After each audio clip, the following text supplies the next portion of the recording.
So we'll start the meeting in 3, 2, 1. Thanks for joining us today for our Protecting Social Services Committee meeting. This committee is myself, Councillors O'Toole, Councillor Friesen, and Mayor Clayton. And with that, we'll start off with our first item on our agenda, our Director's verbal update, and I'll ask Director Manuel to turn his mic on and give us his update, please. Hey, good morning. So with Community Social Development, they're reporting that the Women of Influence event is going to be held virtually on March 5th between 12 p.m. to 1 p.m. Anyone seeking more information about that, please feel free to contact CSD.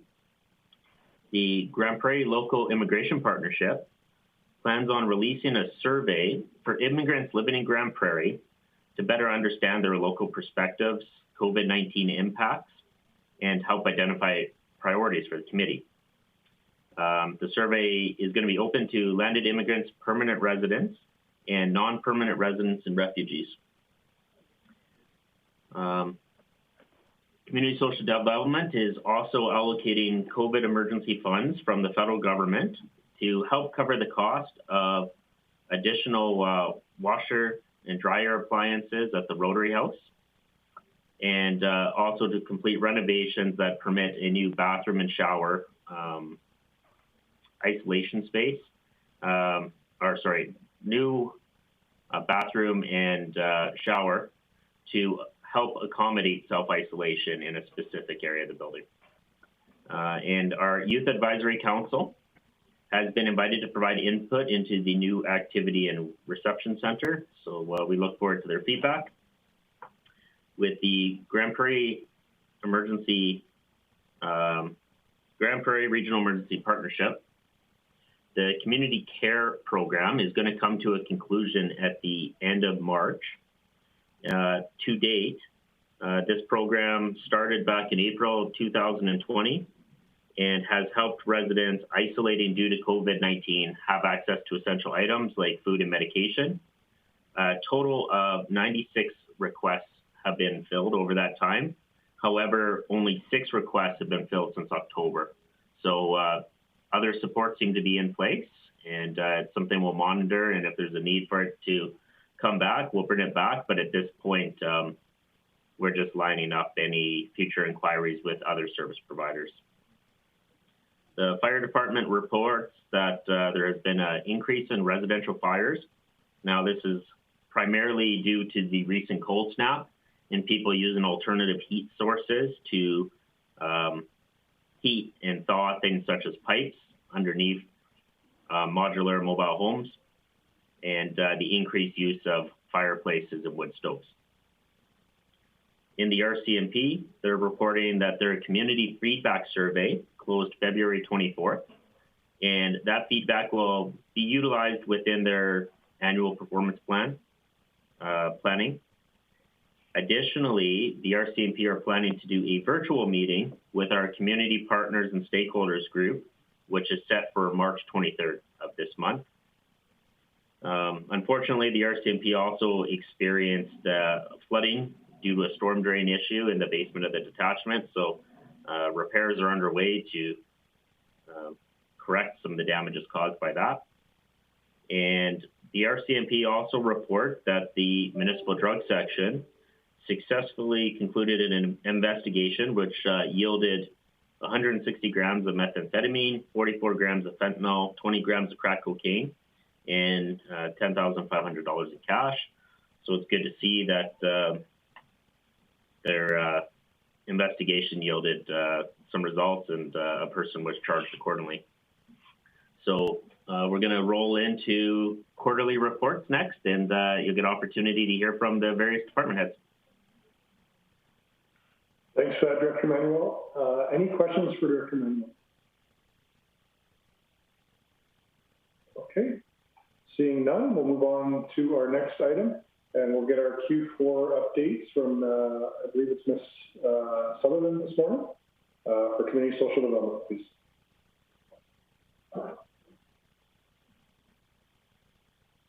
Thank you. Good morning, everyone. A few highlights from our quarterly report. Administration is working really hard on working through to get the Fletcher House in place, which, as you are aware, that provides 42 units for those that are struggling to maintain housing. So we're hoping to have that open here in 2021. That's interesting. I'm actually not seeing Ms. Sutherland on the board at the moment. I can see her. Sorry, Can you hear me? yeah. I can. Okay. All right. All right, please go ahead.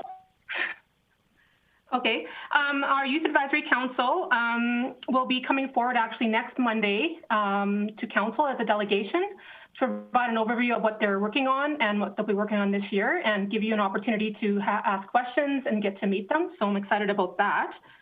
We're also continuing our coordinated access training package as well, which really is about minimum standard of practice for access to social services across our community, so that it is more efficient for our clients to achieve the same assessments and no wrong door approach. As well, advocacy for SSS is still continuing to be a priority as we move forward. As we know, the government of Alberta is continuing to do its program reviews, and so that's at the top of our priority list as well.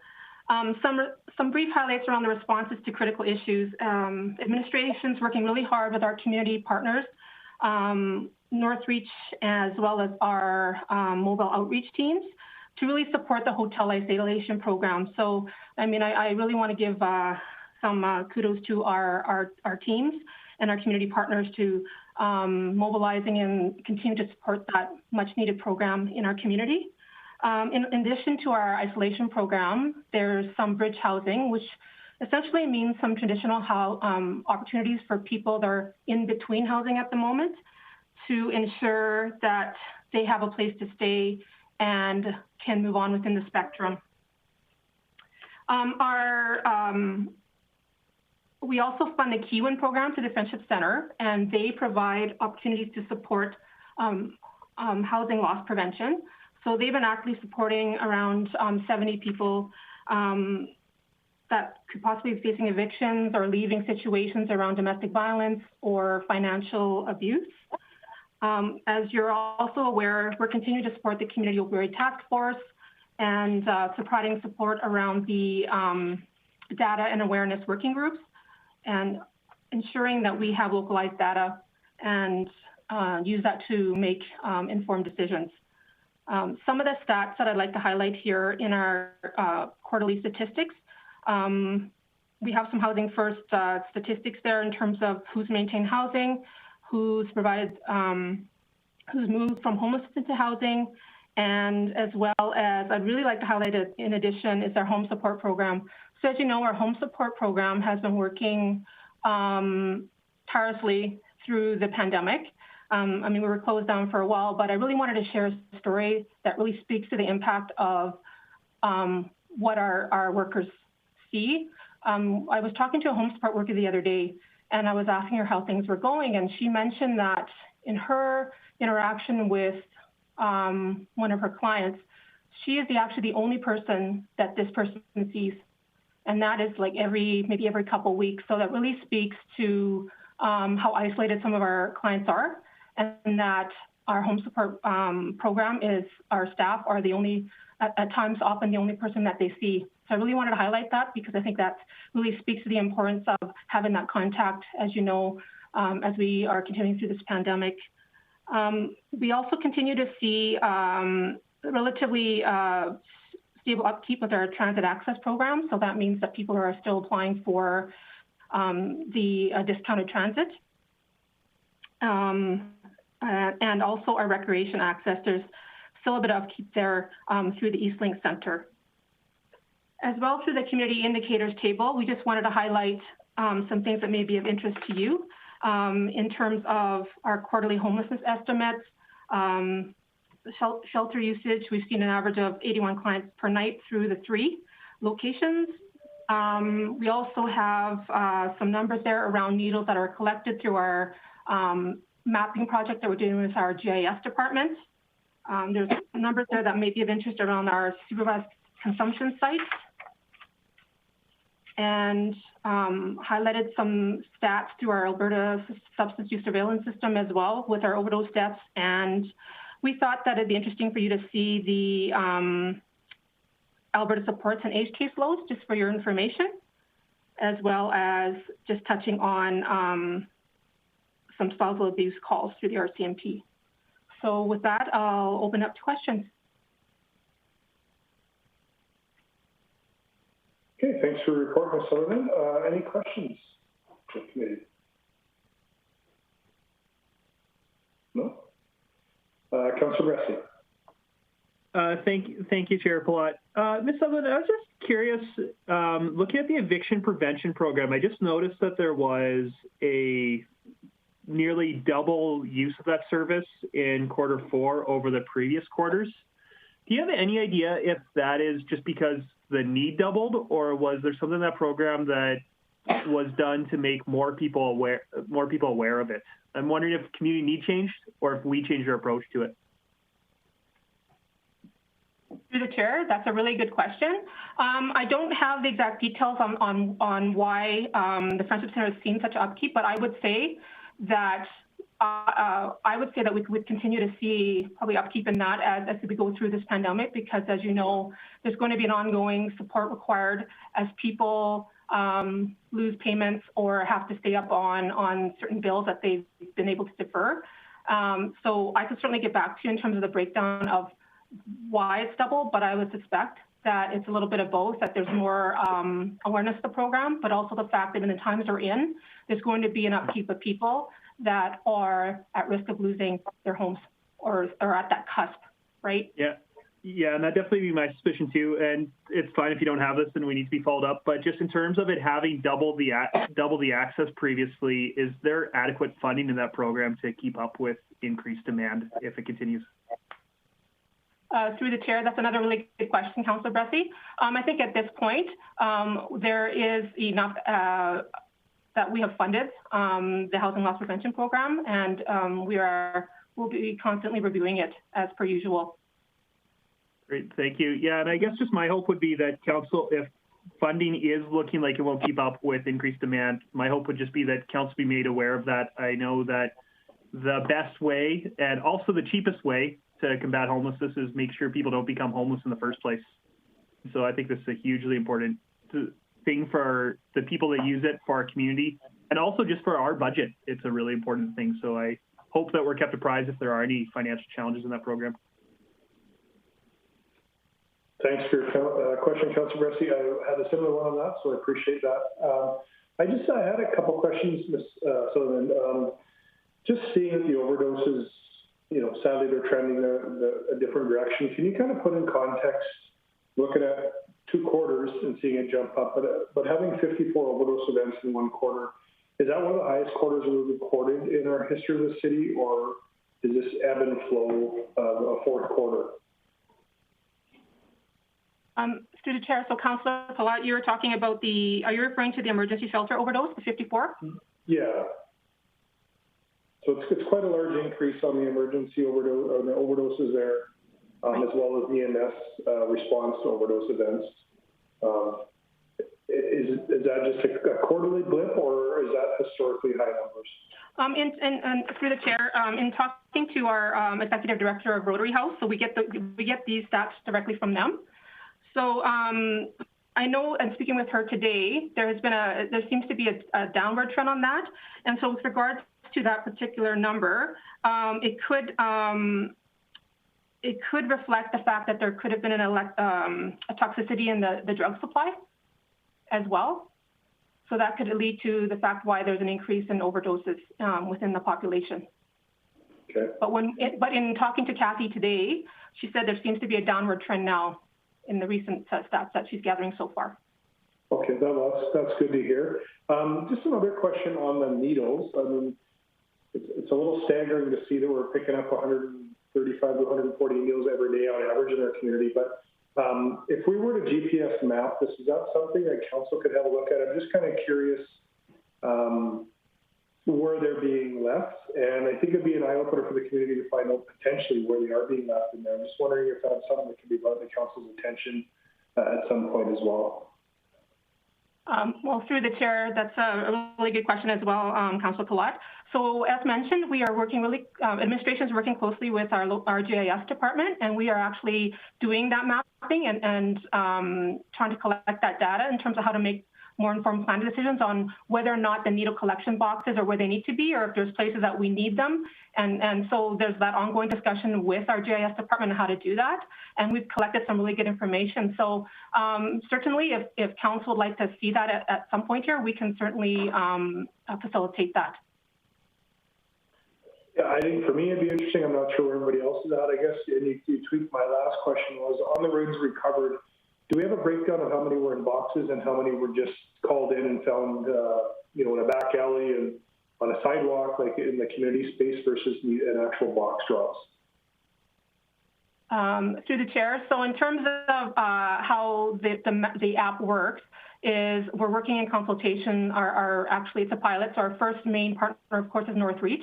So when they go and they collect needles, these are the ones that are collecting on that are loose. Right? So I'd have to get more information from them directly on how many they get in the boxes.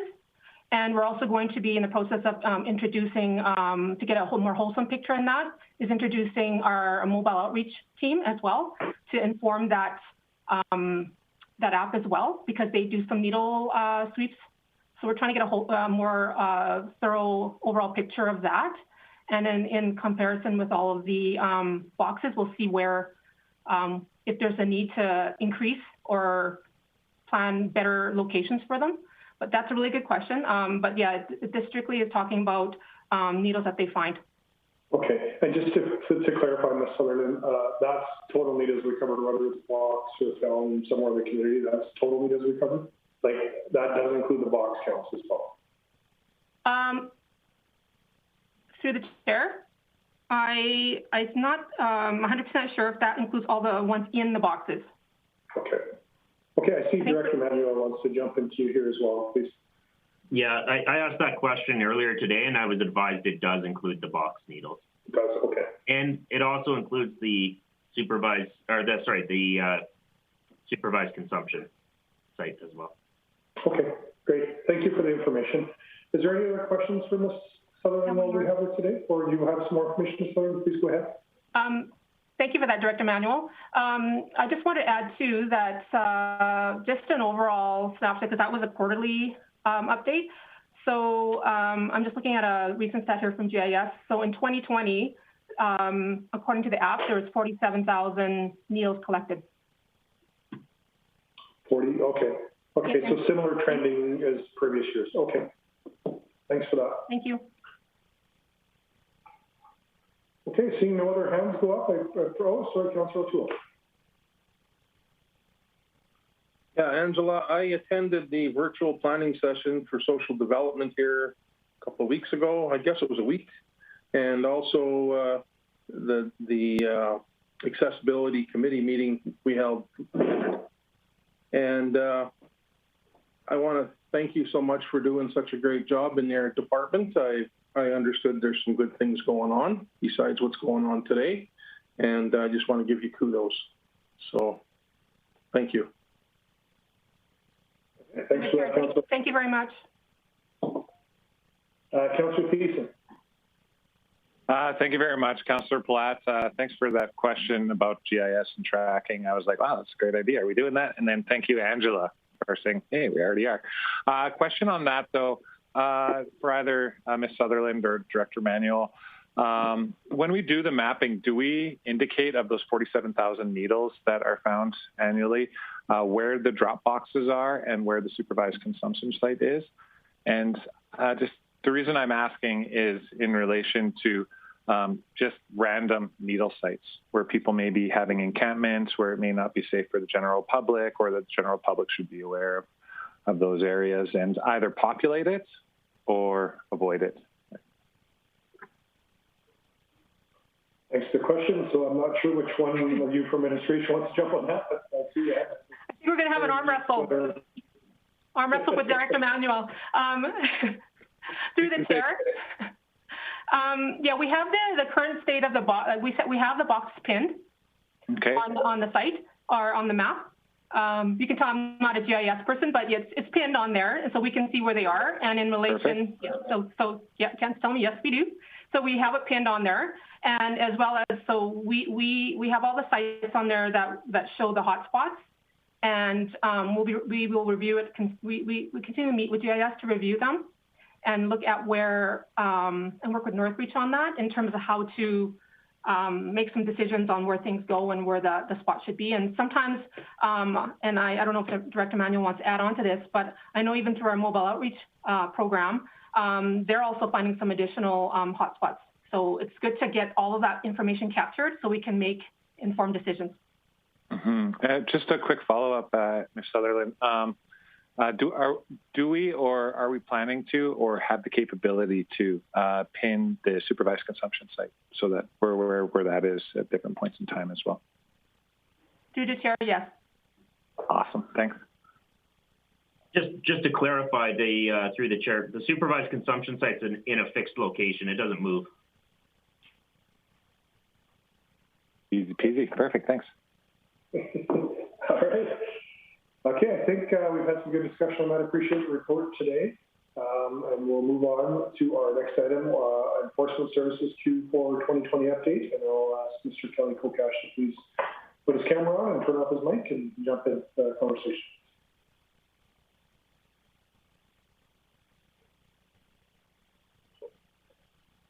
Mr. Kokash, if you're here, if you wouldn't mind jumping in.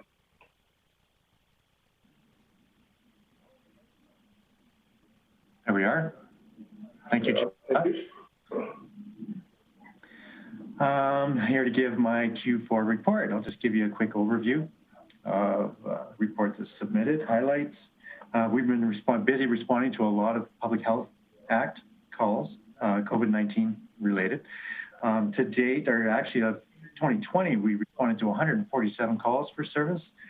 Most of those have been in education opportunities and also, sorry, I'm just going to close my door.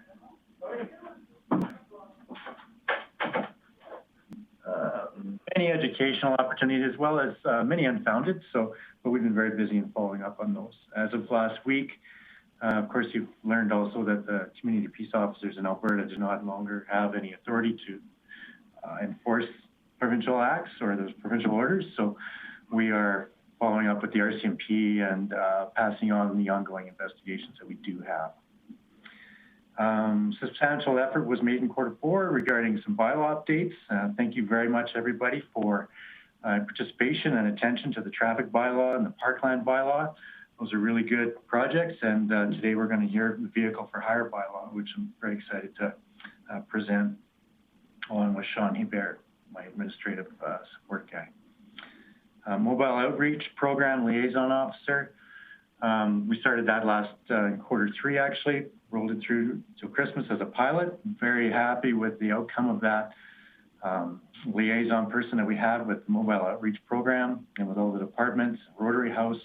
It's led to a lot of really good inroads in communication and intelligence, and I believe it's been a very big success. So we're continuing that on with this spring, and we have another officer identified for that, and we're actually probably going to roll that into our 4-person full-time bike unit, which we're just in the midst of planning and getting organized for that, so we can have our parks and green spaces and sidewalks, downtown area patrolled on a regular basis.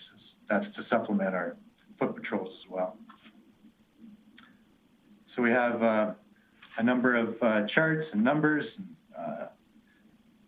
as well as some graphs to supplement the numbers to try to put some visuals to what's happened from 2019 to 2020. Overall, really the enforcement numbers have dropped, and that's really due to COVID-19 and the struggles we've had with that. We've really tried to take a educational approach, and we've had to back off on our proactive policing or proactive measures that we usually do with animals and speeding and provincial offenses, as well as parking. So those numbers are just all dropped proportionally. I feel we still have done a good job over the year in holding the line and addressing the issues that need to be addressing, but also helping people out the best we can. parking is definitely down. There's no doubt about that, but that's attributable to no downtown parking meters. That used to be a very big push in the department, but that has since changed. And weather is also a big factor in that, where we assist transportation when we have a really snowy weather and they're clearing the streets and multiple times throughout the winter. So clearing those abandoned vehicles and getting people into the vehicles. So this year, I certainly haven't had those struggles. Over Q4, we've also had some struggles regarding close contacts and actual infections of COVID-19 within the department. So we've had some staff shortages and allowing people to get back to isolate for 14 days or even longer.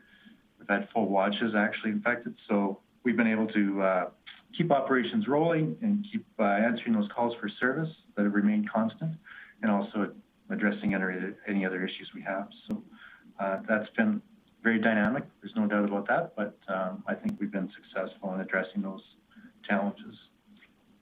Subject to any questions you might have, that is my Q4 report. Great, thanks for that, Mr. Kulkesh. Any questions from committee? Nobody jumping up or letting you off pretty easy here today.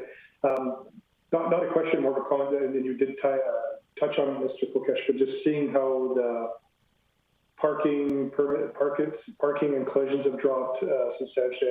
I believe AMA is working on a resolution, but it brings to light the fact that it's scary hearing from community members how much insurances continue to go up in the community. So seeing these kind of numbers makes you wonder why insurances could possibly be going up. But just something that caught my eye when I was looking through it. But I had no other questions other than that. Did anybody else have any questions or comments before we move off here? Councillor O'Toole. Yeah, I have no questions. I just found that report very, very informative. Thank you. Councillor Bressie. Great, thank you. Something that I wanted to ask about the mobile outreach program, and first of all, just say thanks for Enforcement Services' work on it. I've had nothing but good things that I've heard from businesses in the community, individuals in the community, the RCMP, service providers in the community, so it's doing really good work. I'm just a little bit confused by bylaws' role with it in terms of, is there always an officer with the mobile outreach team, or are we utilizing private security, or is the social workers going out? Just what exactly is bylaws' role with that team? Through the chair. Our role, well, it's the role of the liaison officer is really just to touch when they're working, of course, with the mobile outreach program people, and they do joint patrols, and also during those joint patrols or during the MOP team around every day, they encounter people that are particularly troublesome or maybe more difficult to deal with, and they need some enforcement intervention. So that officer provides a really an outstanding amount of continuity in dealing with that one person. So instead of me dispatching, 18 different officers on multiple different days to the same person, we might get the same answer out of that person, the homeless person or the troublesome person, and we never really get a solution to it. So in having this officer dealing with the same person, we know that, okay, you can't stay here, where can we go? Have you connected with a counselor? Who can we connect you with? Let's get you over to Rotary House, let's get you to the Friendship Center. And then he encounters them the next day. Well, he has to deal with the same officers, and the same MOP crew, so it's very effective, especially if we have to make ulterior connections in other communities or other services.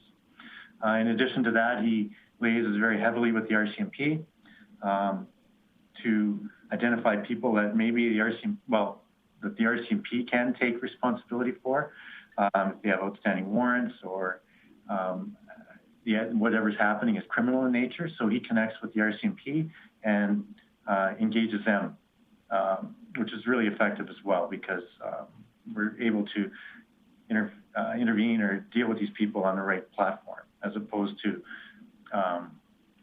trying to make do for a day or whatever. It's been very successful that way. So, and he generates lists for other officers in this department on plans for people if they've got trespassing notices within the community. Many businesses and locations throughout downtown have now have multiple trespass orders for individuals that were causing them a significant amount of problems. So we're able to follow up on those more consistently too. So.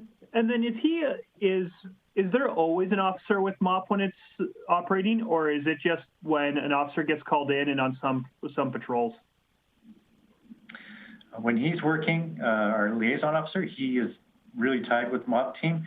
When he's not working, we have the ability for the MOP team to contact the supervisor, and we'll assign somebody, or we'll always take care of that and assign somebody or help them out with any issues they have. Great. So if I'm understanding right, when your regular liaison officer's on, there's not necessarily somebody with bylaw always with MOP team, but you're very responsive and ready to be with them quickly if they ever need you. Absolutely, always. Awesome. Thank you. All right. Any other questions? I thought Councillor Thiessen maybe had one, but I'm not sure. Okay, seeing no other questions there. Appreciate the report. Yeah, always good data. And we'll look forward to your Q1 report here in a few months again. Thanks for that, Mr. Kopesh. Appreciate you coming in. And from there, we'll move on to our next item on our agenda, which is the Fire Department Q4 2020 update. And I'll look for Mr. Chief Mawson, and there he is. If you could go ahead with your report, please. Thank you, Mr. Chair. So I'll give a brief update here in response to the report submitted. 2020 presented the COVID challenge to the fire department as it did to all residents of Grande Prairie. To ensure the risk to our first responders remained low, we reduced our involvement in the medical co-response program and only responded to the most critical calls. The monthly statistics clearly indicates this drop in medical calls. Our biggest priority was to maintain adequate staffing to answer all the requests for service during the pandemic. Restrictions were implemented, limiting vacation requests, restricting access to fire stations, and canceling all public events. 3 of our staff contracted the coronavirus in October. We were very proactive with the close contact tracing and ensuring that our impacted staff self-isolated even before confirmation from Alberta Health Services was received. It should be noted that the affected staff made full recovery and have since returned to work. During the challenging year of 2020, the staff at the Grande Prairie Fire Department continued to show the resiliency and provided exceptional service to citizens of Grande Prairie. Their dedication remained unaffected by the pandemic. The mental wellness of first responders is always a concern and very high on our list of priorities. And we know that during the pandemic, the sense of isolation and depression can become even greater. We do have a network in place to assist staff during difficult times. The peer support team is always available to support those who need someone to talk to.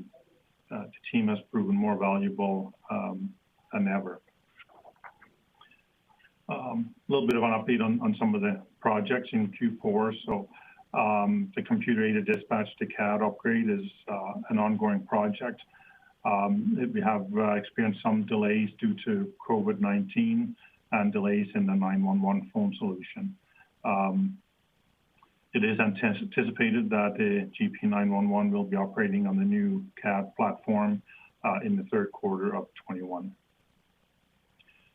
During the pandemic, the fire department aided in the operations of the ECC. 4 staff members were dedicated to various positions and assignments within the ECC.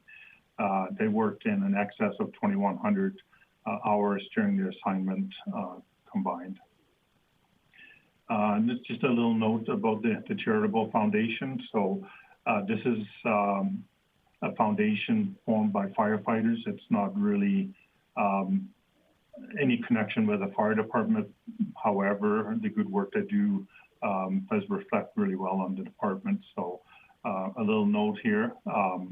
Despite the trying times, the firefighters raised about $15,000 that was distributed within the community. A normal year would see them raise about $50,000 to $60,000 for the community. That's the end of my report, and certainly open to any questions, Mr. Chair. Okay, great. Thanks for that, Chief Austin. Any questions from the committee? Councillor O'Toole. Yeah, Chief Crosby. What is the training like taking place now prior to a COVID year, prior to the COVID year? So are we still doing as much training as we want to do, or are we limited at this point in time? Thanks for that question, and through the chair.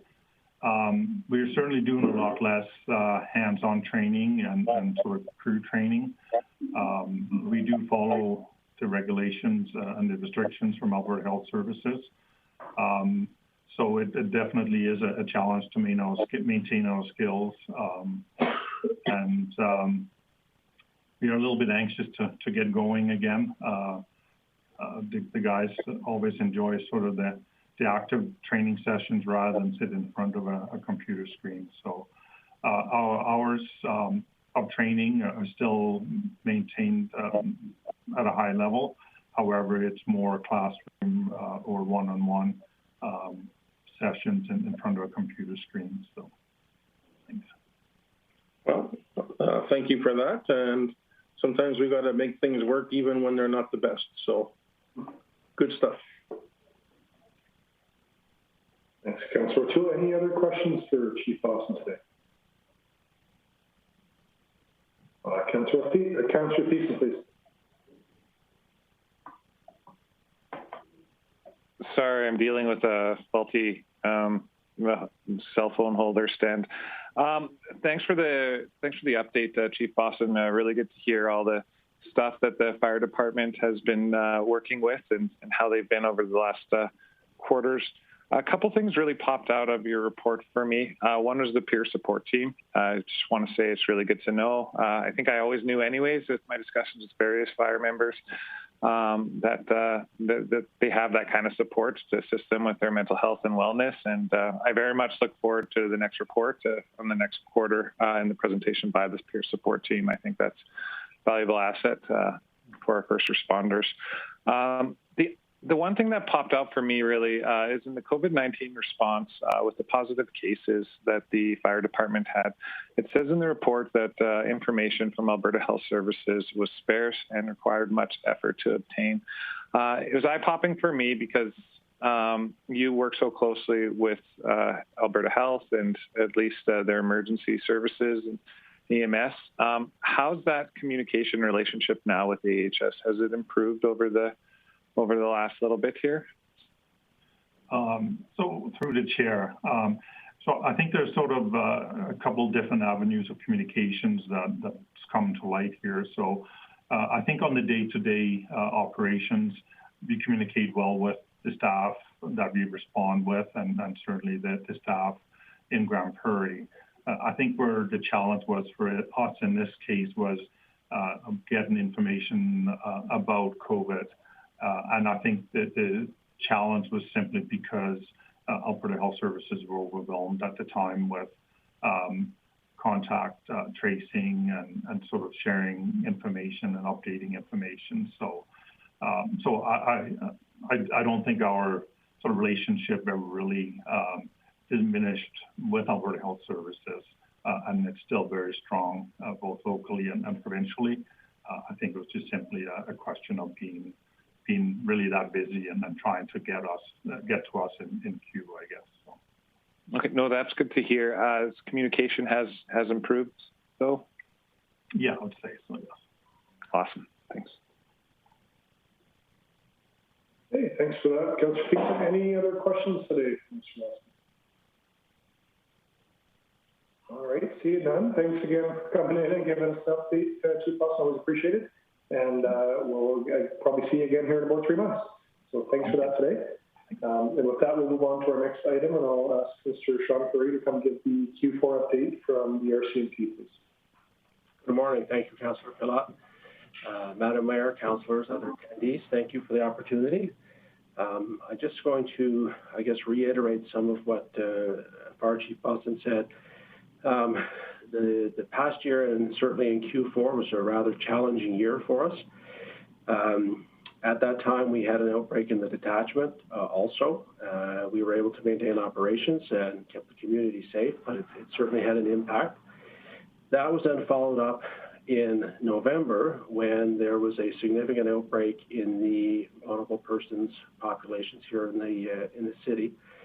And we learned that the Alberta Health Act does not have arrest provisions. So the only way to have some of these individuals follow the rules per se needed an apprehension order from the medical officer of health. So we work quite closely with Alberta Health Services, with their Divisional Emergency Operations Center. Director Manuel was heavily engaged in that and was an excellent resource in that for the community and with other agencies within the social development portfolio. So the lead up into the holidays were quite hectic for us here in the detachment. That being said, we managed to come through quite well, and if my technology here works properly, I should be able to share a presentation. If not, I'll wing it.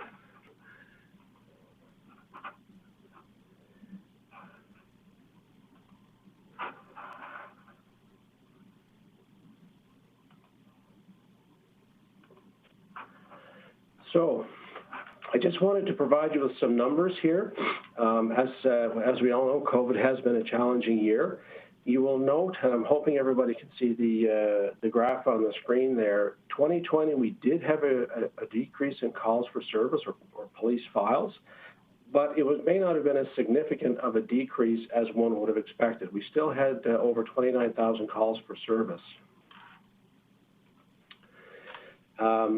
As you can note here for the police files per month, January, February, we were at or exceeded the previous year's totals, but then once we hit into March, you can see we had a significant decrease in those 3 months of our lockdown, and then June, July, and August, September, we started to trend up in calls for service as we had the reopening in the province, and then for the latter part of the year, you can see that the numbers are trending down as far as the police files are going, because at that time, the case counts for COVID were increasing and the province was implementing other restrictions there. So you can see that the calls for service for the detachment very closely followed the curve of the pandemic, if you will. So for Q4, Grande Prairie saw a 27% decrease in criminal code offenses when compared to 2019. Persons crimes went down by 10%, property crime decreased by 32%, and we had no fatal motor vehicle collisions in that time. And that really shouldn't be surprising considering the restrictions that were in place at the time.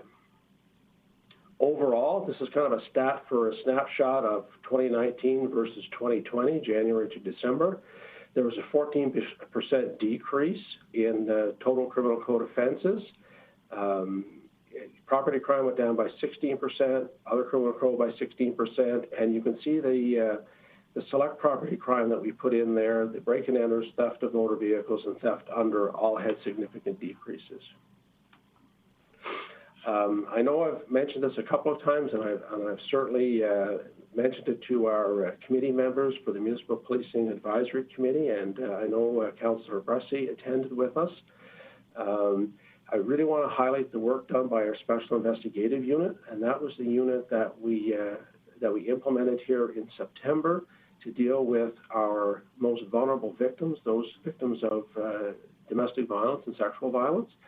And this unit, their mandate is the very serious levels of those types of criminal offenses. Between October and December, that unit reviewed 666 investigations, including domestic violence and sexual violence. 545 of those were spousal abuse files. The SIU assumed the lead investigator status, so they took over the investigation on 91 of those investigations, and they're also assisting on 18 other investigations that are being held on the general duty watches, the uniformed frontline members. I'm pleased to say that we're receiving very good feedback from our partners. The PACE director is incredibly pleased with the work that this unit does. We're getting great comments from the Crown's office. They're finding that the court packages and the information that they're receiving is making their job much easier. So it's much easier to push these forwards and be more aggressive with them in the court system, which is what we want. We want the victims to be very well supported and ensure that we can put forward the best product we can for them. I'd like to give you a little bit of an update on the APP for that quarter.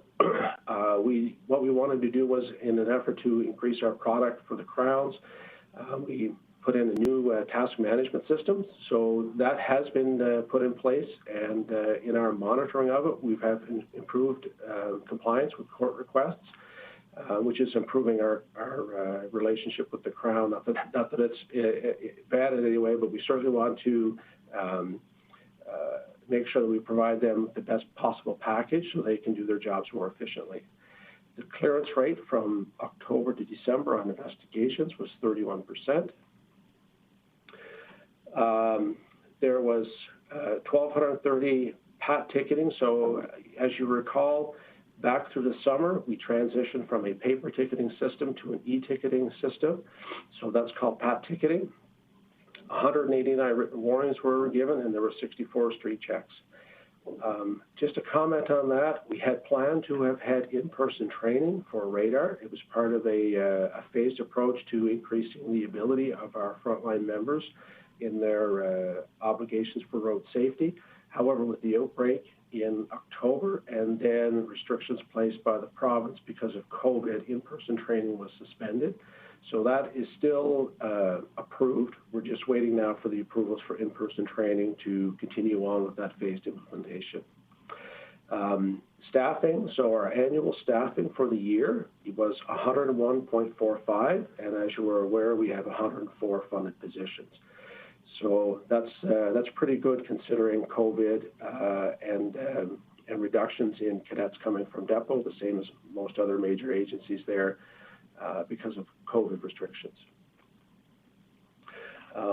Even with COVID and the restrictions, having our members out over the holiday season was important to me. We couldn't do like we did the first year that I was here, had the mobile breathalyzer unit simply because of COVID, but we did have 388 violation tickets. There were 14 impaired drivers under the new immediate roadside sanctions. 5 alcohol-related 3-day suspensions, 3 alcohol-related novice driver suspensions, and 3 24-hour suspensions related to drug or alcohol. And this is just a breakdown for that quarter of some of the types and amounts of media releases that were put out.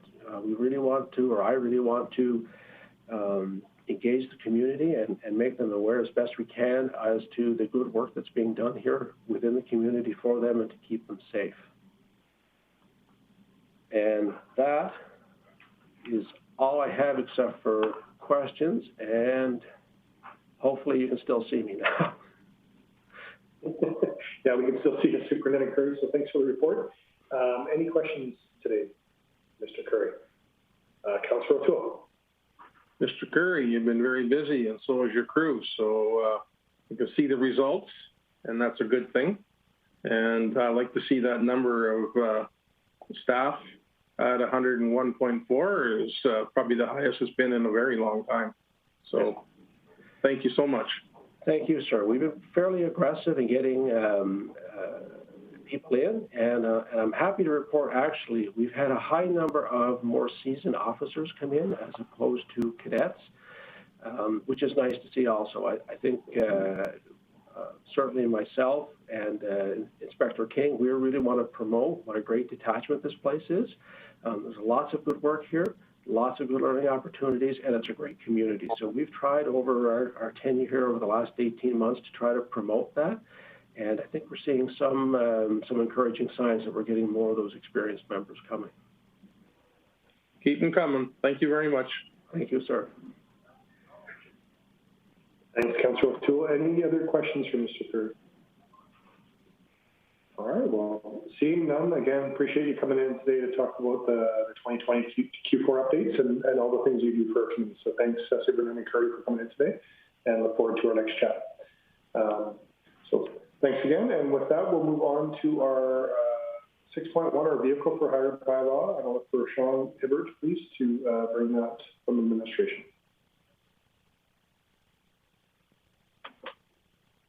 Hey, good morning. Hey, my name's Sean Hibbert. I'm the Operational Support Supervisor, Chief License Inspector for Enforcement Services here. The reason I'm here today is to recommend committee request 3 readings of the Vehicle for Hire Bylaw, C-1394. Request 3 readings of the Fees, Rates, and Charges Bylaw, that's C-1395E, and approve amendments to Policy 804, which is the Vehicle for Hire License and Permitting Policy for effective date of May 1st, 2021. In brief, the business license bylaw, C-1064 came into effect on September 1st of 2003. After 18 years, this bylaw is set to be repealed on May 1st, 2021, and to be replaced with a new business licensing bylaw. The vehicle for hire sections of bylaw 1064 are the most lengthy and dynamic of that bylaw and are the most in need of modernization and ongoing staff engagement. Stakeholder and community engagements have confirmed opportunities exist to modernize this municipal legislation. The core pillars of the proposed Vehicle for Hire bylaw, C-1394, are public safety, consumer protection, accessible vehicle for hire services for the community, and fair competition and open innovation for the industry.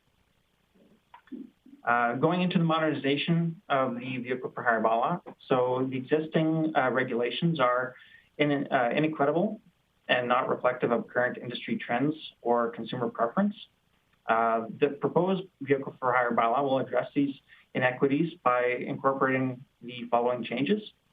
So you'll see increased flexibility for traditional transportation providers, such as taxi services and limousines, to utilize existing and emerging technology to create operational efficiencies and improve the customer experience.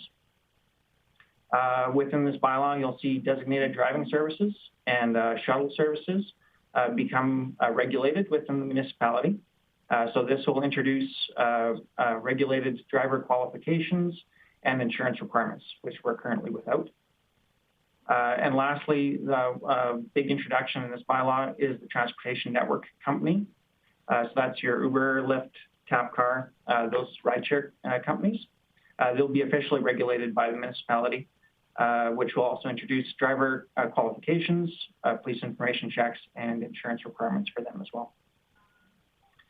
In conclusion of the staff report here, so review of both business license bylaw 1064 and the Vehicle for Hire program contained within has confirmed that there are significant opportunities to increase the effectiveness and the value of both the program and the legislation within the municipality. Modernization and effective regulation we can ensure public safety, consumer protection, and access to vehicle for hire services that the public want. Importantly, probably one of the most important things is also to promote fair and open industry innovation and competition. And that's the end of my report, and open for any questions that you may have. All right, thank you for that, Mr. Hewer. Any questions from committee? Councillor Bressie and then Councillor O'Toole, please. Great, thank you. I've got a couple. One was just, thanks for your work on this, by the way, Mr. Hibbert. I know that there's been a lot of work going on this for years now. It wasn't a quick and easy thing to do, so thank you.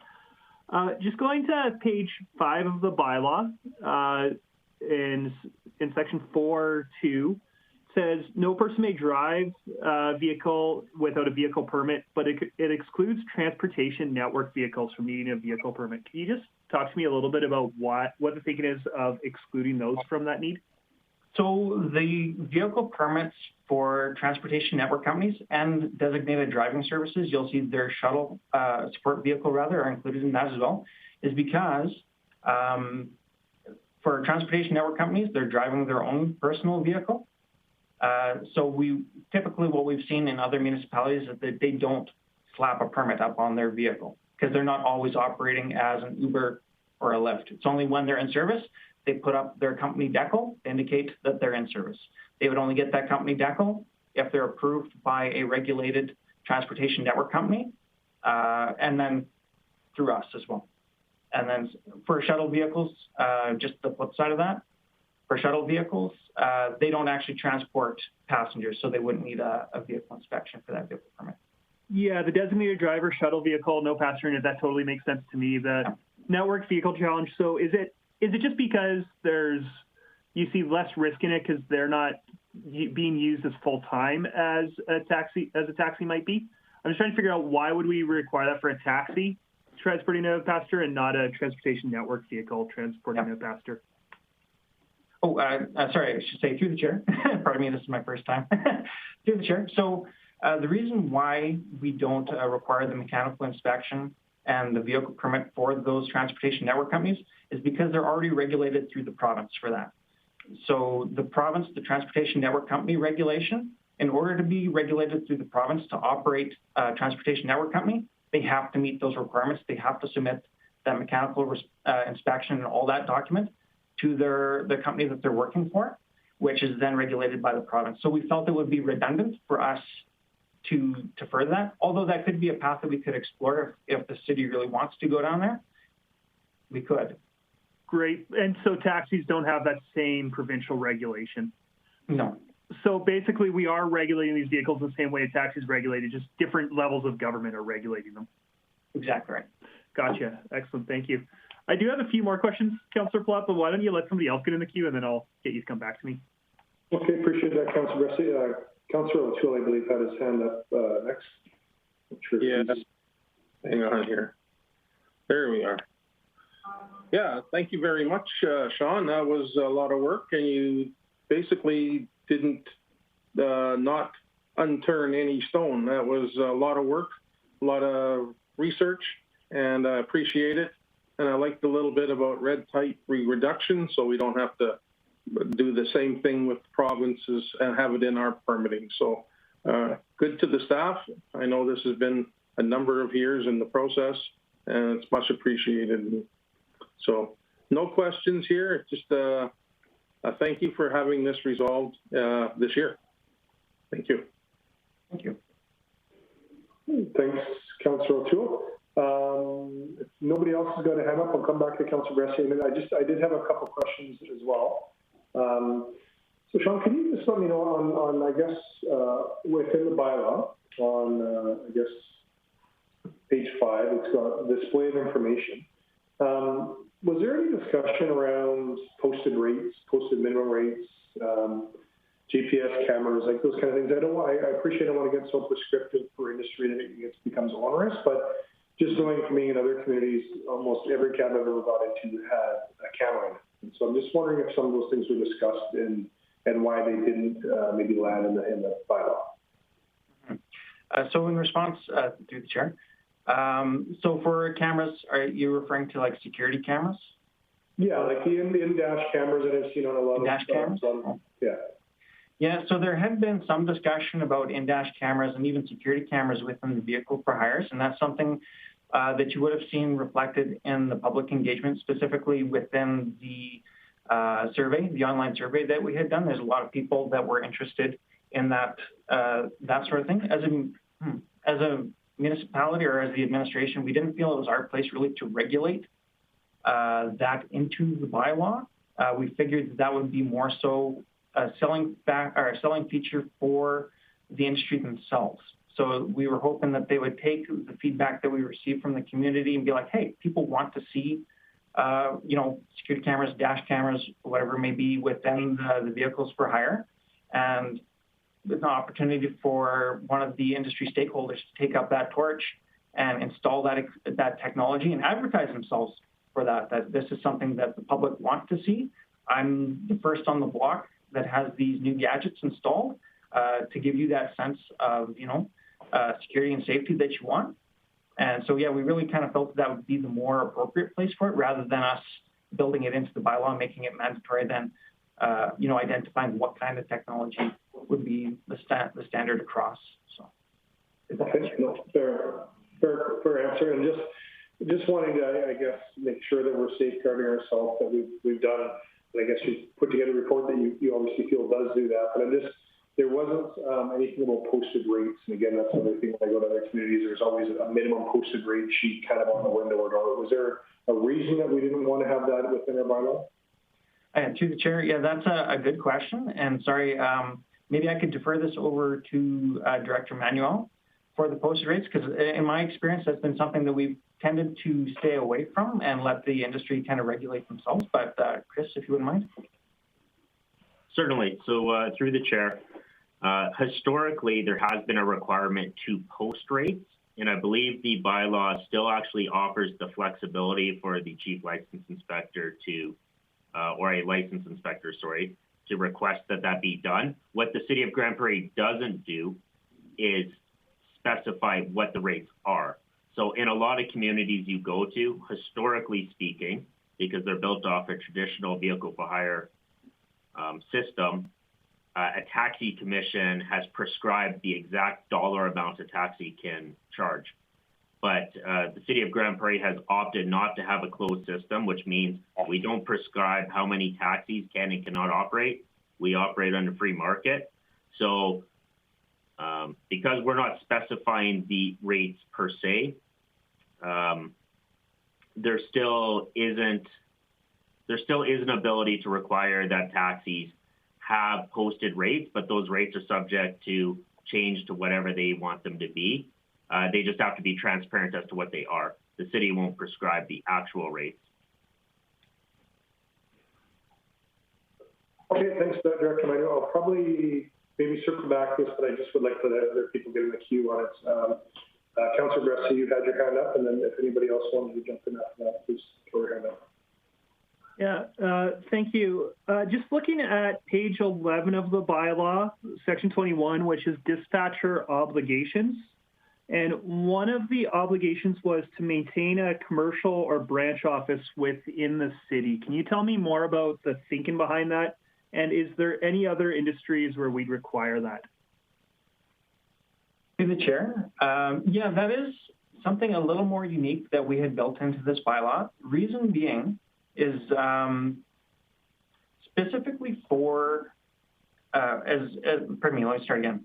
As companies and businesses move more towards electronic dispatch and digital services, apps, things like that, we're finding it more and more difficult to have a point of contact when we need to have an official engagement with their representative within the city. So I had proposed that we mandate that they have some sort of, like, we have to nail them down somewhere where we know where we can go to engage them with official, communications and things like that if we need to drop off a letter or go forward with a investigation or something to that effect. So that's the reason for that. The other side of that also is for a lot of these newer services that we're seeing entering the market, the designated driving services particularly, is we need to ensure that they're operating in a location that they're properly zoned for. So a lot of applications will come in for like a home-based business, and maybe they're small enough that they could operate in that way. But we just want to make sure that we have maybe say planning and development have a part in that, so that they can submit an application, be like, this is where I want to operate. This is going to be the size of my fleet.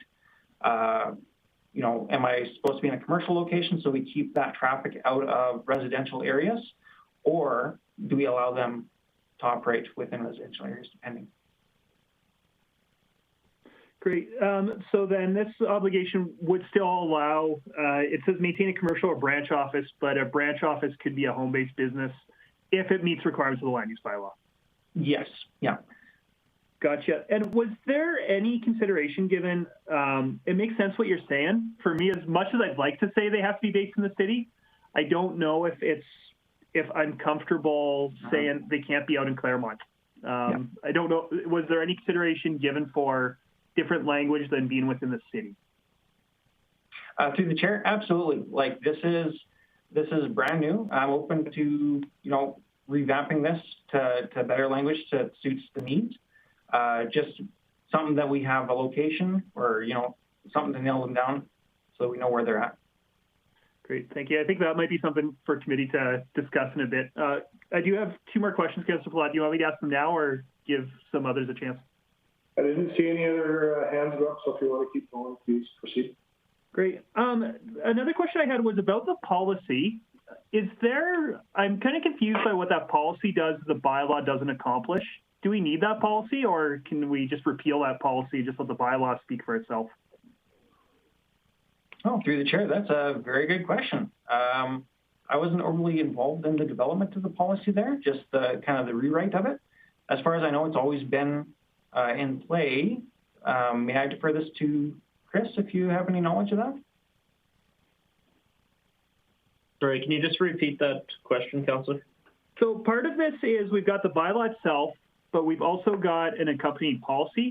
And just with this new bylaw, the policy seems redundant to me. It seems like it's doing what the bylaw is already doing. So I'm wondering, do we need that policy? Could we just repeal it and have one less policy on our books, or is it serving a function? So this policy is on our agenda for the policy review committee, I guess. Or sorry, it's part of our policy review process that's going to be coming forward to committee.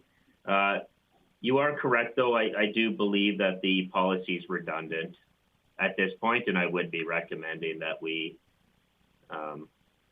repeal it.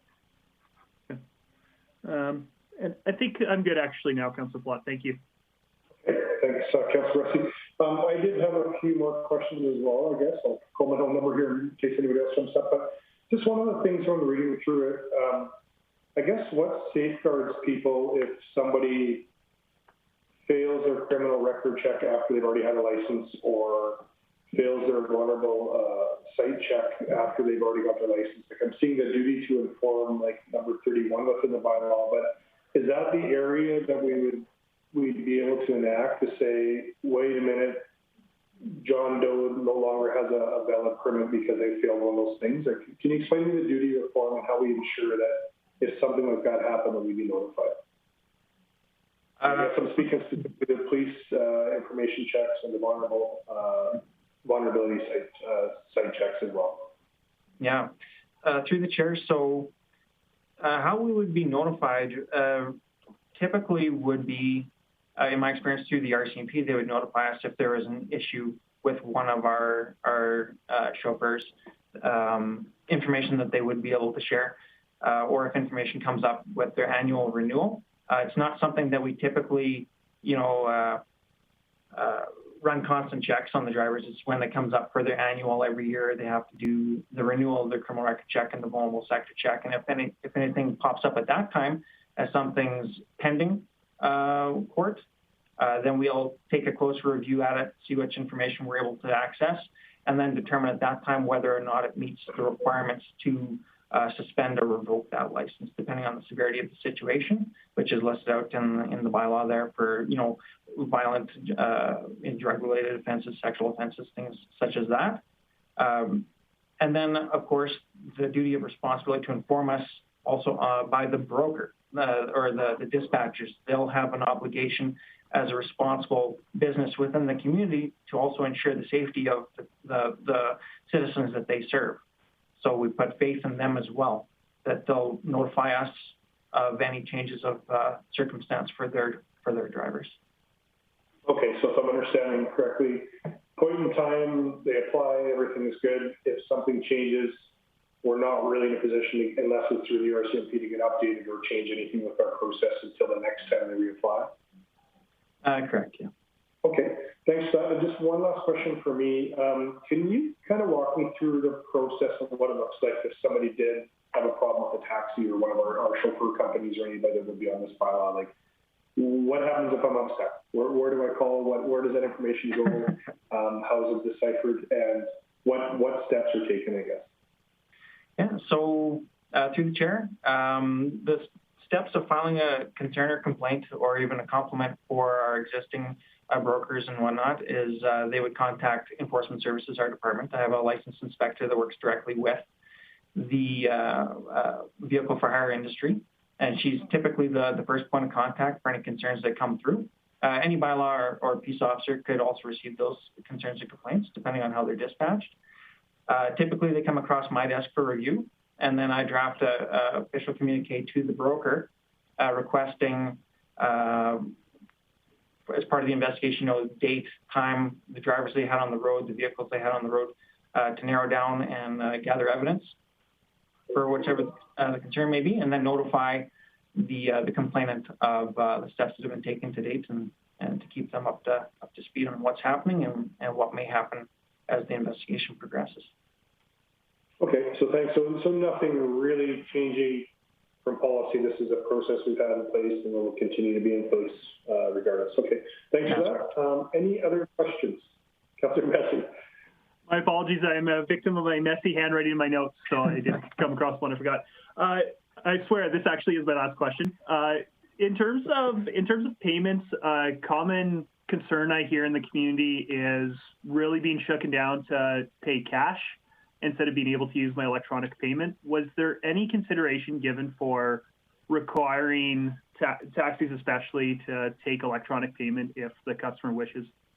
Thank you for that question through the chair. And actually, that is the case. It is as it is right now. That electronic payment, like they have to accept electronic payment. That's a concern that we hear sometimes here as well. That they've been customers have been told that they can only accept cash because their POS, point of sale machine, is out of service or not in use. That's something that we encourage the public to report to us directly, so that I can follow up, or my licensed inspector can follow up directly with that broker and the driver, because they're supposed to have that method of payment available. And with the technology that's out there right now, there really is no excuse not to. So, sorry, is that required by this bylaw? I might have just missed it if it is. No. Actually, it's, pardon me, I'm not sure if it's specified right in there, but I don't recall. I'll have to get back to you on that. Because I do. Yeah, sorry, Sean. I just seen Director Manuel. Yeah. So 2 points. So first off, this bylaw provides a far greater level of flexibility in regard to how an owner-operator can be involved in the vehicle for hire industry. Our previous bylaw gave the brokers a significant amount of both responsibility, but also control over an individual owner-operator. And this bylaw opens the door wide open for that. And one of the reasons why historically I've heard taxis prefer cash over debit is the debit would have been deposited into the broker's account previously, and it could have been 30 plus days before the driver would ever see any of that money, right? So by changing the approach we've taken with the bylaw, some of those practices will likely cease to exist, and I suspect some of these effects will be mitigated. Additionally, when it comes to things like the posting the rates and requiring methods of payment and stuff, I do want to note that historically the way those have been addressed has been at a policy level within enforcement services and relayed to industry using the discretion of the chief license inspector's authorities, which still exist within this bylaw, but are subject to appeal. So if Sean said everybody requires, everybody offering vehicle for hire requires electronic payment options, he has the ability to make that a condition in the industry. And if somebody within the industry doesn't believe that's fair, the way that the bylaw is drafted is they would appeal it to this committee, and you guys would hear whether that's a reasonable request or not. You know, frankly, it's just really difficult to capture all the specifics, desires that could come from a piece of legislation like this. So it's kind of a catch-all that allows us to be nimble, but also has restrictions placed on Sean. So if we do something that seems unreasonable, it can be tested.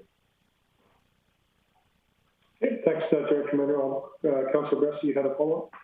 Yeah, so just another question along there is showing my hand is a little bit about where I might go when I get a chance to make motions on this if nobody beats me to it by the time it gets to council. do we have the legislative ability to require electronic payment if council wanted to add that into the bylaw? Has there been any analysis done? Would that be within our legal right to require electronic payment? Through the chair, I'm not sure if that. I believe it. I believe it would be, but I can't say for certain. I'm not sure if we're able to legislate or put in the bylaw that we can require a specific method of payment. Director Manuel, did you want to add anything to that? So I believe you have the ability to do that, yes.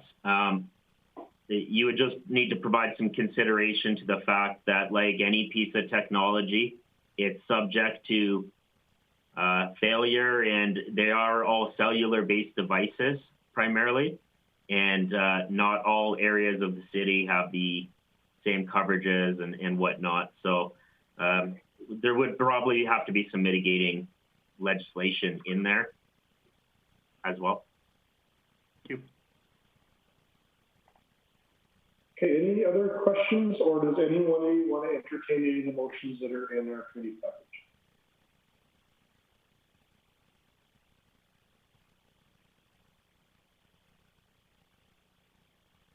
Nobody's wanting.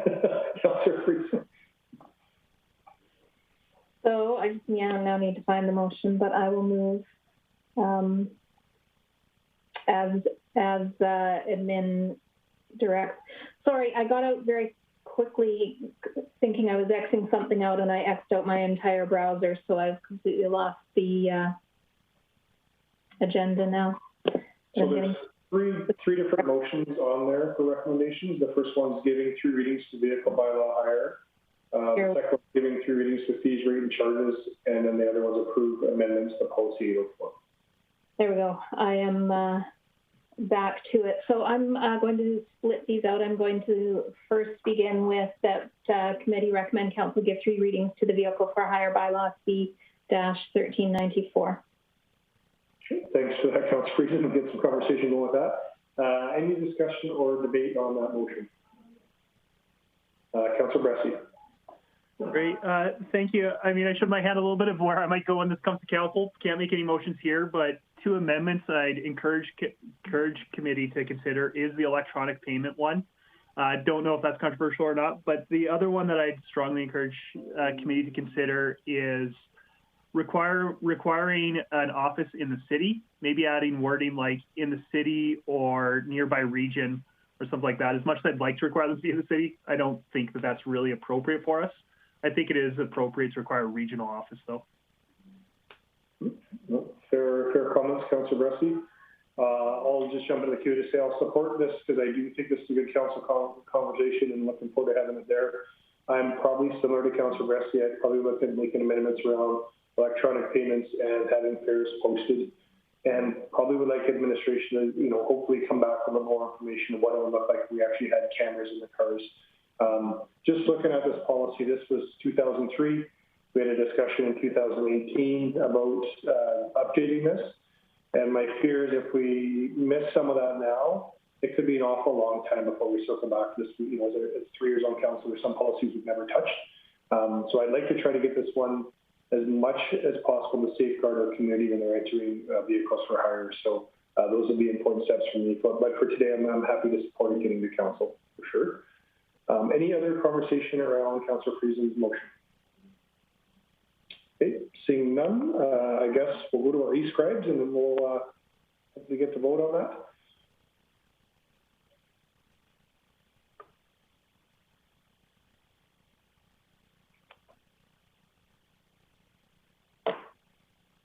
And for administration, if you've got all the votes, I'm having some technical issues, so I can let you know my vote after, if that's possible, but I'm not sure if you tell the other votes. Thank you, Councillor Palat. Sorry, Councillor Friesen?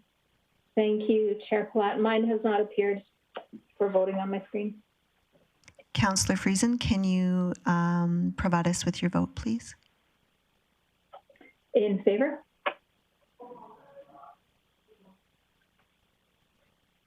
And Councillor I'm having Palat? the same technical difficulties as Councillor Friesen, so I would be also in favor as well. I'm not sure if the other two voting members are able to log their votes through eScribe or not.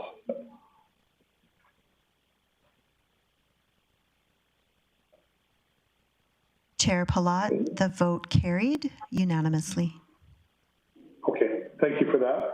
And so that was one of the recommendations for council or for committee today. Would anybody look at entertaining any of the other motions?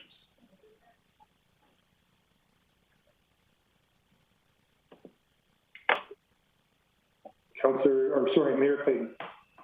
Thanks, Chair Plott. I would move that committee recommend council give 3 readings to fees, rates, and charges bylaw C-1395E and approve amendments to policy 804 being the vehicle for hire license and permitting effective May 1st, 2021. Can I just, question for administration. If we make this happen today and then we decide not to have a policy 804 when it gets to council, is that a problem with the way the motion's been put forward?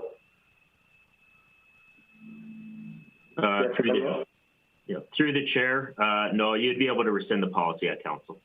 Okay, thank you for that. So appreciate the motion, Mayor Clayton. Any discussion or debate on the motions? Seeing none, I guess I'll ask Councillor Friesen to vote here if you're still not on your e-scribe, and the other members could please vote through their e-scribe. So Councillor Friesen, are you in support or? In favor. In favor, and I'm also in favor as well.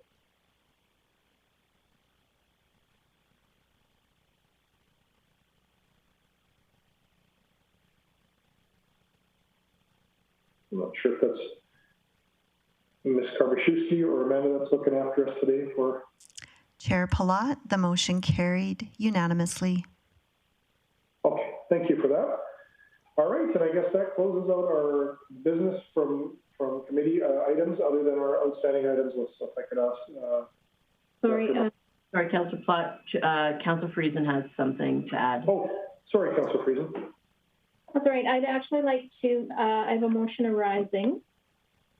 I would like to move that when this comes to council, administration bring forward a recommendation regarding the requirement of electronic payment. I'll leave it at that. Okay. My intent is that then we can get a good understanding of what that looks like, and we may at that time consider adding it as an amendment. Okay. Just a question for administration. So there's been a few that was brought up. There's other ones brought up today. This one's going to have a specific motion around it. The other ones that were brought up, will there be more information at council if there's questions about those for potential amendment changes there as well? Director Manuel? Yeah, through the chair, administration will ensure we have the answers to the various questions and are prepared.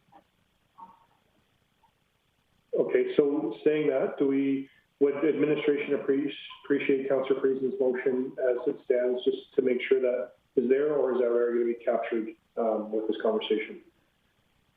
Administration certainly willing to accept the formal motion, but either way, we will ensure that the information is available. Okay, well, fair enough. Councillor Friesen, does that still satisfy you?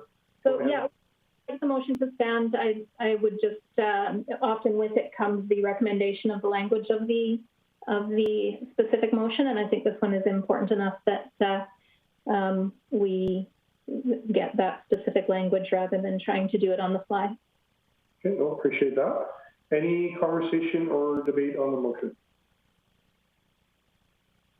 Okay, seeing none, I'll ask you to vote if you're on e-scribe, and I'll ask Councillor Friesen, how do you vote? I'm just waiting. Yeah, my vote request, or my vote page isn't coming up at all. So in favor.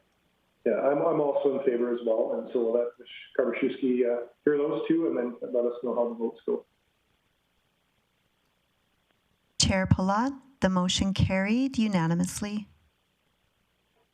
Okay, thank you for that. Any other business arising, or are we okay to move on to our outstanding items list?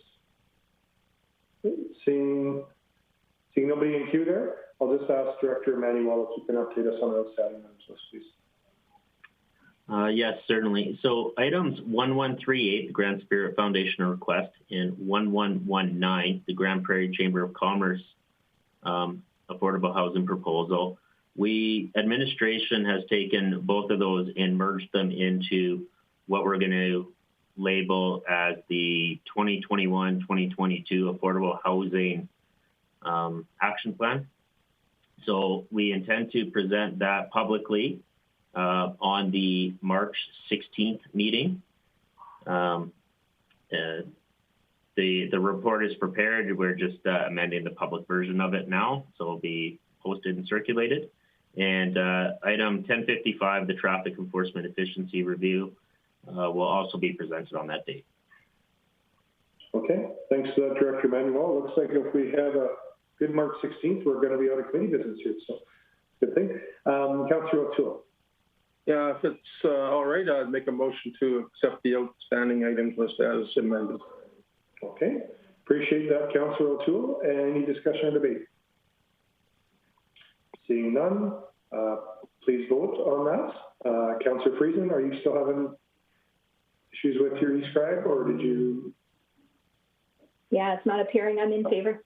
Okay, I'm also in favor as well.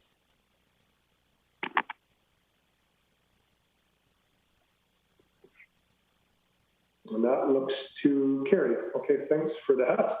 And I guess for that, we are done our Protection and Social Services Committee today. So thanks for everybody for the morning here, and everybody have the best day ahead of you. Take care.